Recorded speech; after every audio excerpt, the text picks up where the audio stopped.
Good evening. Good evening. Welcome to my story time. I hope you enjoy this children's verse titled Pirates at Play, written by yours truly, John Minderman.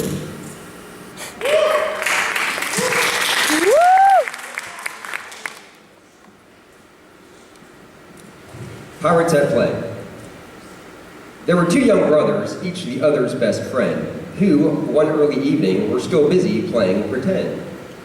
They'd been buccaneers from morning to afternoon late.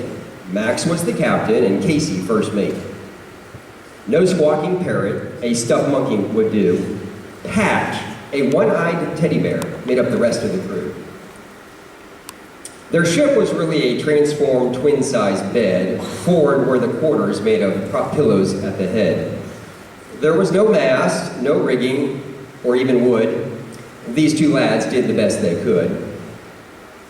Their sail, hanging from the ceiling fan, was nothing more than a sheet, and the rest was a toy chest running widthwise aft near their feet. With every jump, bounce, or other such motion, the ship indeed seemed moved as if on an ocean.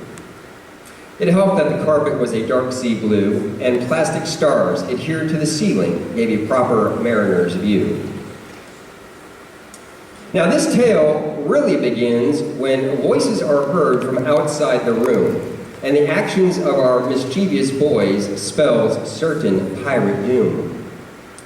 From mother they hear, "Honey, please be a dear, have the boys wash for dinner and get them to the table." Daddy replied, "Not to worry, honey, I'll end this game and be quick if I'm able."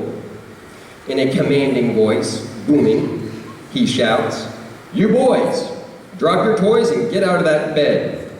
Don't make me say this twice, the consequences won't be nice."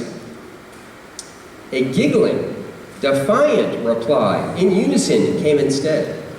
"Daddy's the biggest fat stinky head." Well, what was to happen next could have been a pretty unsettling sight, and it certainly didn't look like it would be anywhere near a fair fight. For you see, guilty of treason was each defiant buccaneer. So let's just say the Queen had hired her own privateer. And the advancing footsteps heard did not give much time to act. Simply put, the lads faced the door and prepared to be attacked. Suddenly, into the room, he came, swift and silent, like a maritime fog. Well, not really. It was more of a proud peacock's walk than a hurried jog. There was a large wooden spoon in his hand instead of a cutlass or a blade. They knew timeouts and spankings were the practiced tools of his trade.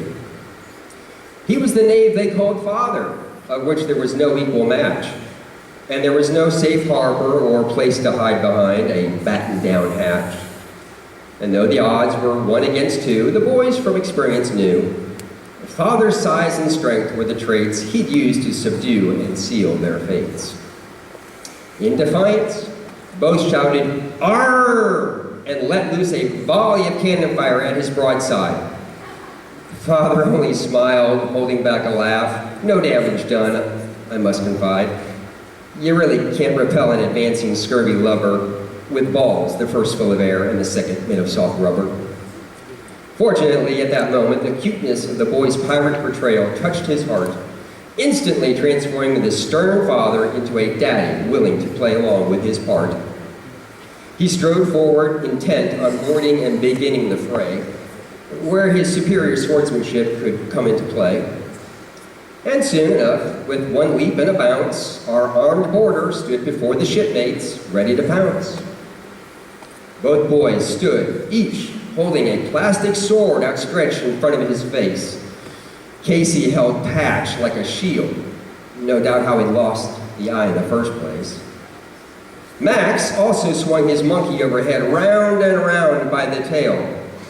Their father chuckled at the sight of this defense that was sure to fail. He reached down and quickly grasped both in a big hug that had them off their feet with an effortless tug. And as simple as tossing a couple of 20-pound sacks, he dropped his sons to the bed flat on their backs. Fallen and defeated, they were no longer in control of their own fate. Any pleas of mercy, forgiveness, would now come too late. Dad said, "Walking the plank is how you'll pay for your crime. Just jump off the side, we've wasted enough time." There was no long plank of wood, so reluctantly side by side near the edge they stood. Max was stoic, his eyes closed, his chin held high. Casey, next to him, gave a giggling laugh instead of a cry. And then the former took one large step and quickly dropped, while the latter did a butt balance and soundly plopped. The boys were served rations of bread and water, veggies and meat too, if it be known. A suitable punishment for young brothers at pirate play, at least until they're grown. The end.